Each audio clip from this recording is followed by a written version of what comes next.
Time and Temp brought to you by Boniface Hires, warranty forever. Thank you. There's news that needs reporting, the kind that impacts us here and all across Central Florida. Summer Knowles, Stuart Moore, First Warning meteorologist Cam Tran, local, live, late-breaking coverage. Weekdays at 4 on WESH 2 News. Local, live, late-breaking. WESH 2 News starts now. Suspect surrenders. Now at 4, the aftermath of a nearly 5-hour bomb threat in the streets of our nation's capital. Plus, problem solving at Orange County schools. And we're not talking about the students. What has the school board racking their brains? And the Sunshine State is living up to its name. Check out our temperatures, how much longer you can expect to melt outside.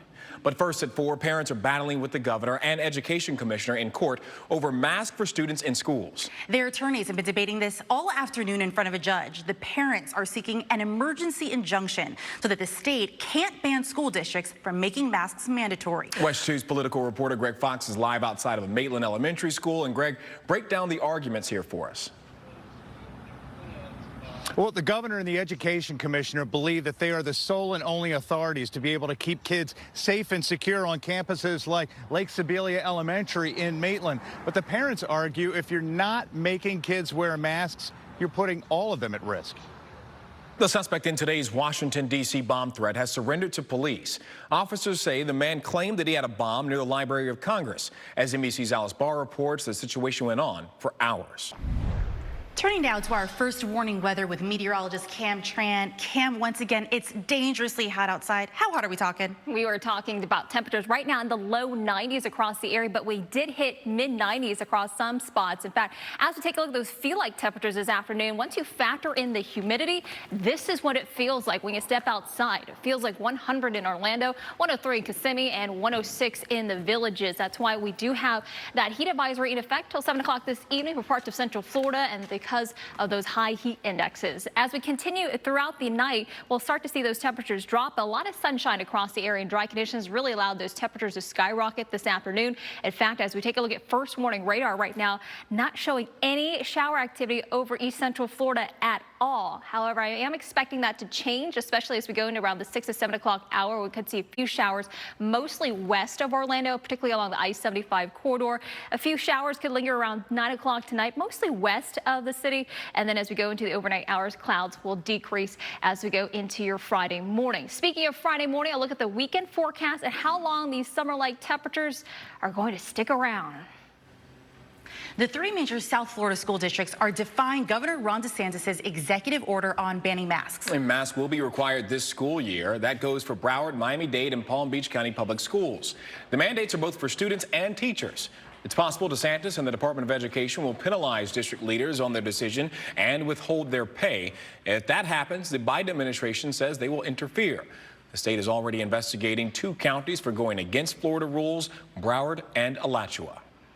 Orlando's mayor spent the day encouraging people here in Central Florida to get the COVID vaccine. Mayor Buddy Dyer visited the mobile vaccine site at Dr. James R. Smith Neighborhood Center. His goal is to focus on vaccines after postponing his State of the City address, which was originally set for today. Anyone 12 and older who gets their shot can enter a drawing to win tickets to several local events, including concerts coming to the Amway Center and Orlando Magic and Solar Bears games. Mayor Dyer says he hopes this will encourage people to come to the vaccine sites as cases and hospitalizations rise. The vast majority of population that's in the hospitals, probably 99%, are unvaccinated. So we know the vaccines work, and to promote that, city's trying something a little bit new. To enter that vaccine raffle, you need to visit one of these pop-up vaccine sites in Orange County. The dates and locations are on your screen, and then you can enter through Strengthen Orlando by submitting your name, phone number, and proof of vaccine. FAA fines. The Federal Aviation Administration is proposing more than $500,000 in fines against 34 Unruly airline passengers, and half involve flights to or from Florida. Most of the incidents involve mask mandate violations. 9 people were accused of hitting or touching another person on the plane. One passenger from New York to Orlando is facing a $45,000 fine for throwing luggage at another person, grabbing a flight attendant by the ankles, and putting his head up her skirt. The total in fines is more than $1 million.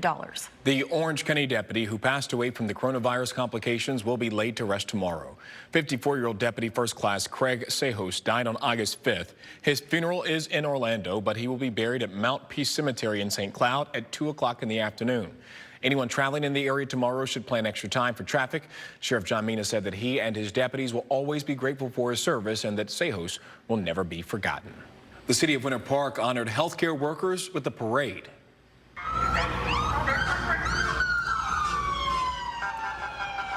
First responders honked horns and sounded sirens. The parade drove past Advent Health Winter Park as workers waved and clapped. First responders say they want healthcare workers to know that they are appreciated. Going on the offensive.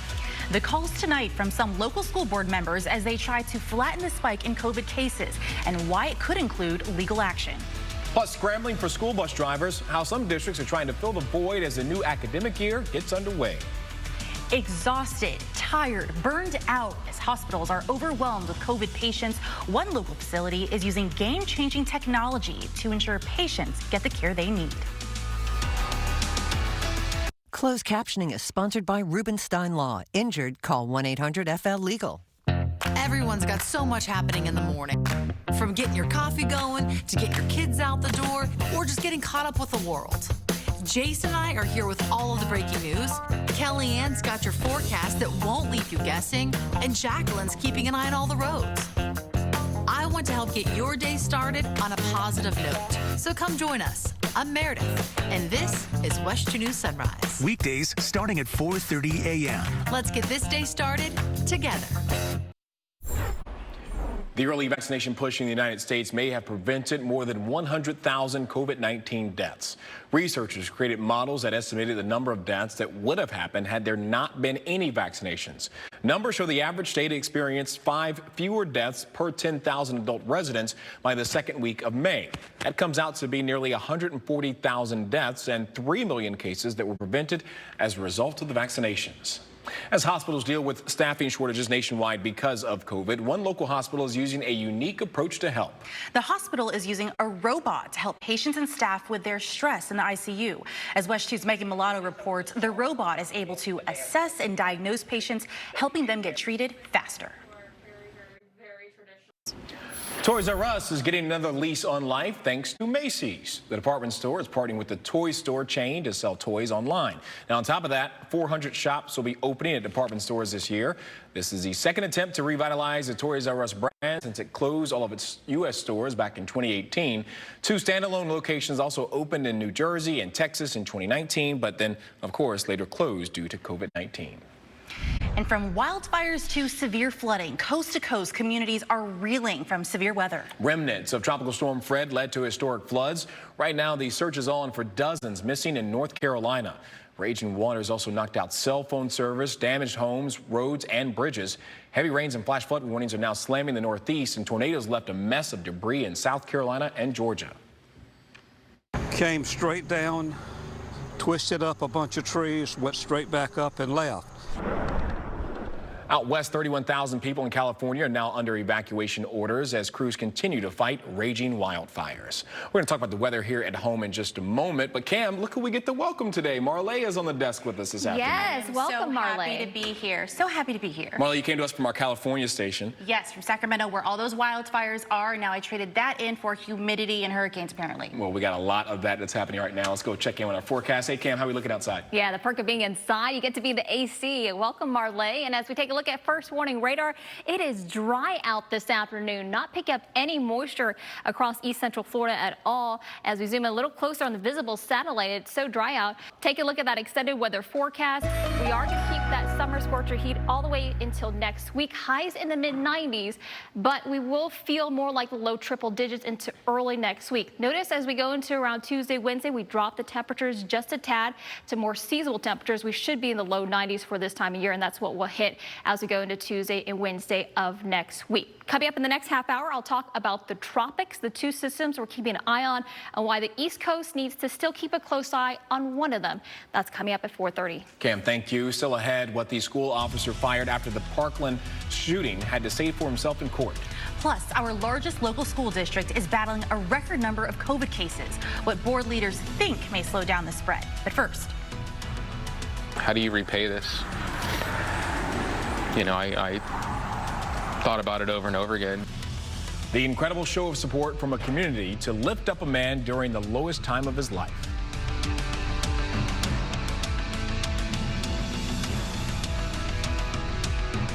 First warning weather on WESH 2 is sponsored by Mark Spain Real Estate. Go to markspain.com to get a guaranteed offer on your home today and start packing. Coming up in a new half hour on WESH 2 News at 4, the loophole a school district found to make masks mandatory. And later, another roadblock for schools. What happens when there's not enough bus drivers to meet demand? But first, scrambling for a solution, what the Orange County School Board is considering as infections soar. WESH 2 traffic updates are driven by Toyota of Orlando and Toyota of Claremont. WESH 2 News continues. The Orange County School District is breaking coronavirus records. Leaders say they have had 23 times more cases this school year already. The board met this morning for a work session to figure out how to handle the surge. As WESH 2's Bob Hazen reports, the majority of the discussion revolved around making masks mandatory. President Joe Biden and First Lady Dr. Jill Biden are planning to get their COVID booster shots next month. They both finished their first round of vaccines in January and are now following the CDC guidelines that a third shot should come 8 months later. Booster shots are expected to become available the week of September 20th, as long as they're authorized by the FDA and the CDC agrees. Right now, boosters will only be available for people who got the Pfizer or Moderna shots. It's still not known if people who got the Johnson & Johnson shot will need them. A crisis. That's what leaders at Advent Health Hospitals are calling the growing number of coronavirus patients filling their ICUs. WESH 2's Paul Rivera walks us through the situation. Some stands on a third dose of the vaccine.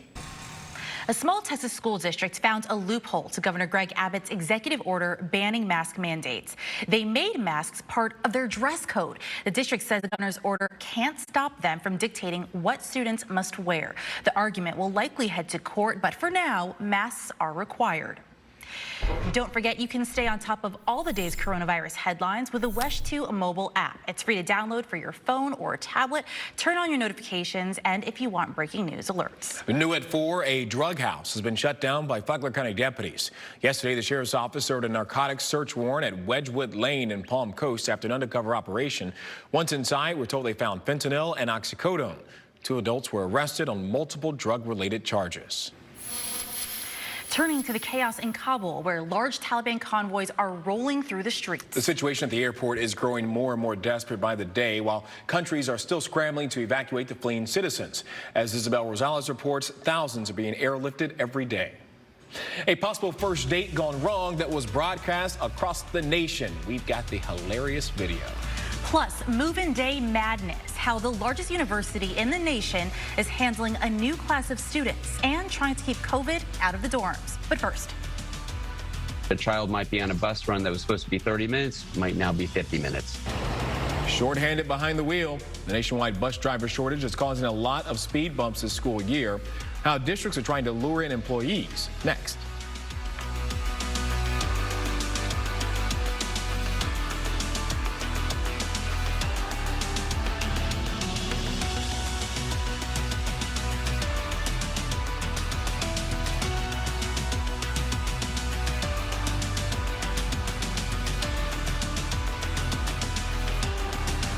The closing bell on WESH 2 is sponsored by Todd Minor Law. Tonight at 5:30. Misfit Foods. The grocery stores won't sell this stuff, but now there's a company that will. Ship it to you right in a box. It can be cheaper, but is it worth it? Rawson reports, checking it out. Rawson reports, tonight at 5:30. Next ET, our new interview with Simone Biles, her life after the Olympics and putting her mental health first. I guess sharing it is just a part of my story. Next ET. Tonight at 7 on WESH 2. As if managing school during COVID wasn't enough, districts are dealing with another problem, not enough bus drivers. Yeah, nearly every school district in the nation is short, including right here at home. As NBC's Carrie Sanders reports from Orange County, fewer drivers means fewer buses and more children crammed together on board. UCF students are heading back to campus as COVID infections soar. Students were encouraged to make appointments for move-in to keep things moving as efficiently and safely as possible. On campus, when indoors, students, faculty, and staff are expected to wear masks, and all are encouraged to get vaccinated. Each student living on campus has to fill out a health screening questionnaire, and depending on the answers, may need to take a COVID test. Students say they're comfortable with the precautions and will do their best to stay safe. I used to work in a nursing home at the beginning of the pandemic, so I kind of got to see how it affected everything in the healthcare facilities. So I'm definitely going to be limiting my exposure to other people as much as I can. The faculty union has expressed concern that UCF's plan for the fall may put some at risk as the Delta variant spreads. 2 horses with the Orange County Sheriff's Office made an unlikely friend. While patrolling Winter Park, this dog named Bo greeted horses James and Pocket Change. Pocket Change goes by PC for short. Sheriff's Office said when they crossed paths, it was a picture-perfect moment. Looks like Bo the puppy was very intrigued by his tall, four-legged friends. Just don't get too close. Don't get too close. Sometimes dogs and horses don't really mix. Don't really mix. No, Let's talk now about your forecast and tell you what else does not mix. Being somewhere without air conditioning, it's been hot out there. Very, very hot. So, Cam, tell us, what can we expect the rest of the day? The rest of the day is going to be pretty warm out as well, especially as we take a look at first warning radar. Not any rain or thunderstorm activity to help cool us off at the moment. You can see it is bone dry out there across east central Florida. Most of the showers and storms are well off to our north or west. And the reason for that, we have high pressure hunkered right over us, bringing in some drier air. As we take a look at the water vapor satellite here, you see all the oranges indicating the dry air over us, and that's really limiting our rain chances as we go through the rest of the afternoon and evening. Where we could see the possibility of rain will be mostly west of Orlando. You can see around 7 o'clock. We could see a few showers and thunderstorms firing up just along the I-75 corridor there. And then as we go into the overnight hours, a warm and muggy night. Lots of sunshine to start off your Friday morning, and then as we go into the afternoon for your TGIF, a few showers popping up around 2 to 3 o'clock, but notice scattered activity firing up around 5 to 6 o'clock during the evening drive tomorrow. Currently, when you step outside, it feels like a summer scorcher out there. 103 is a real feel right now in Leesburg, 100 in DeLand, 104 right now is what it feels like outside in Sanford. So if you're heading out to the kickoff classic this evening, we are going to see those feel-like temperatures still in the low 90s, upper 80s across the area, so we'll be quite warm at kickoff. An isolated shower possible, but I think the best activity will be west of the city. As we go into tomorrow afternoon, it will be another hot one out there with highs back into the mid-90s for interior spots, low 90s for areas along the coastline, so very hot. Keep in mind our normal high should be in the low 90s, 92 in Orlando, so we're running well above average and have been the last couple of days. As we run into the weekend, highs back into the mid-90s again. The rain chances around 40% both weekend days, so we'll be quite hot even through the weekend. Let's take a look at the tropics. We're tracking 2 systems, Grace and Unruly. Grace made landfall as a Category 1 hurricane around 4:45 local time this morning with winds of 80 miles per hour. Right now, I'm crossing the Yucatan as we speak, and it's moving due west at 18 miles per hour. As it continues to move west, it is expected to intensify back into a Cat 1 hurricane as we go into Friday morning as it moves over the warm waters of the Bay of Campeche and then make a second landfall over Mexico overnight Friday into Saturday morning and quickly weaken as it moves into the mountainous terrain there in Mexico. The second system we're tracking is Tropical Storm Henri, about 450 miles southeast of Cape Hatteras, North Carolina. Sustained winds right now of 65 miles with the 5 o'clock update that literally just came down. Winds out of the west moving to the west at 10 miles per hour. Keep a close eye on Henri because you can see it will make a turn to the northwest as we go through the day tomorrow and head north-northeast. And I want to show you a close look at the cone. We still have the far eastern portions of Long Island and also New England in that cone. And with Henri, we could see some dangerous rip currents even here along our coastlines tomorrow. And then as we go into the upcoming weekend on Sunday, look at this for the coastal areas in New England, 15 to 20-foot waves out there. So keep a close eye on Henri, especially for folks up into the New England area. Taking a closer look back here at home at your extended forecast, hot and humid, highs in the mid-90s through the weekend, but still feeling like the low triple digits. Chief Meteorologist Tony Manoff will have more on the 5 o'clock update on Grace coming up. No awkward moment is safe with sports fan cameras around. Those cameras catch pretty much everything. We will show you the moment that went viral after a game last night. Next. First Warning Weather on WESH 2 is sponsored by Morgan & Morgan. Dial pound law on your cell phone. Tonight, 2 new back-to-back Brooklyns. This is why you don't have an arch nemesis, Terry, because you focus on the wrong details. Maybe I don't have an arch nemesis because I solve all my crimes. New Brooklyn Nine-Nine tonight on NBC. Captain Benson means a lot to you. We're partners for a lot of years. You're safe. He's not getting away with this. Time to make this right. We keep fighting together. This next video from the Milwaukee Brewers game last night is making its rounds on the internet. You're going to see why. It shows a guy in the crowd talking to a woman who wasn't impressed, maybe on a date, and the announcers decided to add their own commentary. Listen to this. He's telling her how he used to do it. Yeah, I remember when I was in high school, I threw that nasty curveball. Should have seen him. Had big rotation on it. Yeah, I'll show you pictures when we get back home. Got some video, too. It's black and white, but it's going to be great. You know what I mean? She's not buying it either, is she?